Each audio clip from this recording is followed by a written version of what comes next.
Welcome back, everyone. We are now in week 7 of church history, and today we're here at Summit Crossing Community Church, which is a hub of activity. There's all kinds of stuff going on, so we'll try to get this as clear and concise as possible without interrupting them. So, we're going to discuss one of the most dynamic and turbulent and inspiring eras of modern Christianity, the 20th century. This was a time of war, of revolution, resistance, and reform. And the church wasn't just watching from the sidelines. Christians across the globe were deeply involved, and sometimes heroically, sometimes controversially, in some of the most defining moments of modern history.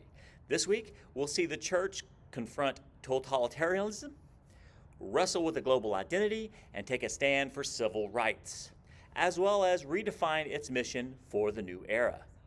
Beginning with Christian resistance to totalitarianism, let's begin with our voice of conscience from Nazi Germany, Dietrich Bonhoeffer. Bonhoeffer was a Lutheran pastor and a theologian who stood in opposition to Adolf Hitler. In a time when many churches capitulated to the Nazi regime, Bonhoeffer called Christians to a costly grace, a faith that demands action and even sacrifice. In your reading from The Cost of Discipleship, you'll hear Bonhoeffer, his bold claim that grace is not cheap. Real discipleship means following Christ even when it's dangerous, even when it could cost you your life. And for Bonhoeffer, unfortunately, it did. His execution by the Nazis in 1945 made him a martyr and a powerful reminder that faith and resistance often walk hand in hand. Next, the Vatican II and the Church's global role. Now let's travel to Rome, where, in the 1960s, something extraordinary was happening. The Second Vatican Council, or Vatican II.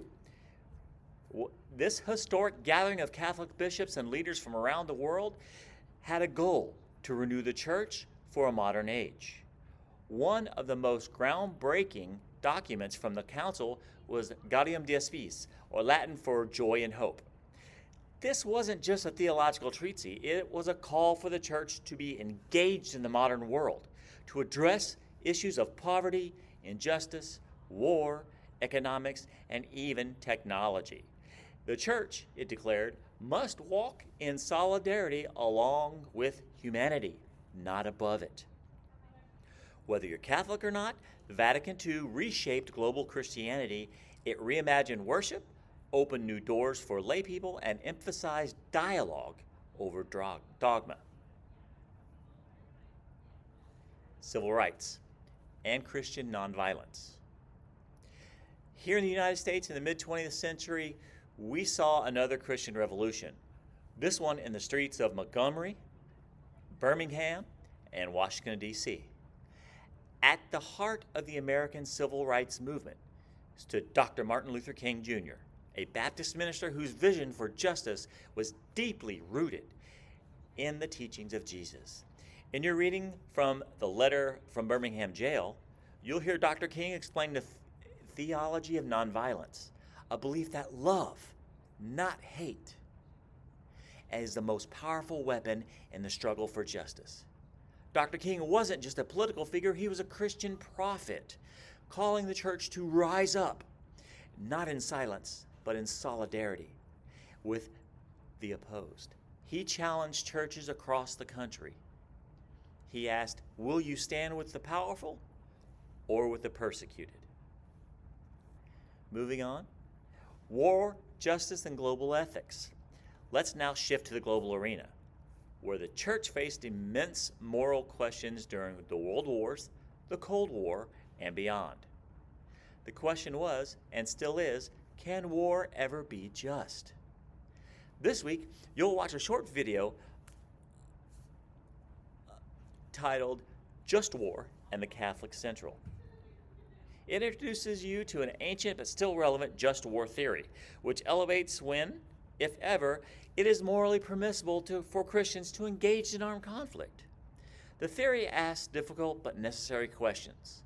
Is the war fought for a just cause? Are there peaceful options that have been exhausted? Is the use of force proportionate, and will it protect innocent lives? This is not just about ethics, it's about conscience. And that brings us to our multimedia analysis video assignment. After you watch the video, you're going to reflect on just war and engage in moral challenges faced by Christians during the global conflict. This is a 75-point assignment, and it asks you to analyze key points of the video, connect them with Christian theology, and evaluate the church and how it responded to the war in the past and what it might mean for today. Be sure to cite your sources in the Chicago-to-Arabian format, and don't just summarize. Critically engage with the ideas presented. Next assignment is going to be your research paper check-in, and this is just a quick note. This week, there's no grade attached to this. This will count as your second attendance login, and more importantly, it gives me a chance to try to support you as the best I can. How's your research coming along? Do you have everything you need? Is your outline working? Are there any sources giving you any trouble? Do you want me to look over your paper before you turn it in? Shoot me a message with a brief update, and I want you to succeed, and if you need guidance, let's tackle it together. In closing, in closing, as we look back on the 20th century, we see a church that struggled, stumbled, and soared. Christians faced dictators, marched for justice, and reimagined their global mission. They weren't perfect, but they were present, and they were willing to take risks for the sake of the truth, love, and human dignity. This is your story too. So, as you engage this week, remember, our faith is not just about our beliefs. It's about how these beliefs shape the world around us. Keep reading, keep thinking, and keep pressing forward. I'm proud of your progress, and I can't wait to hear about your reflections. I'll see you in class. Have a blessed day.